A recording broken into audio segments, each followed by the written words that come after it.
এই কে বলছে আমি দুঃখী? আমি তো হ্যাপি। আমার কিসের চিন্তা? আমার কোনো চিন্তা নাই। আমার দিন সামনে ভালোই যাবে, আলহামদুলিল্লাহ।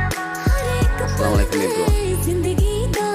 একজন ফালা দিলে তো 10 জন ফালা দিতে পারবে না। কাঁধে কাঁধ রাখার মতো মানুষ আমার অভাব নাই। যার পায়ের তলার মাটি শক্ত আছে তাতে কাঁধ রাখার মানুষ অভাব নাই। আসসালামু আলাইকুম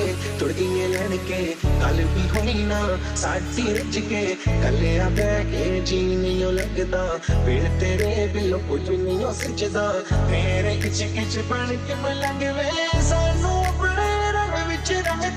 ਤੇਰੇ ਦਿਲ ਵਿੱਚ ਮੈਂ ਹੁਣ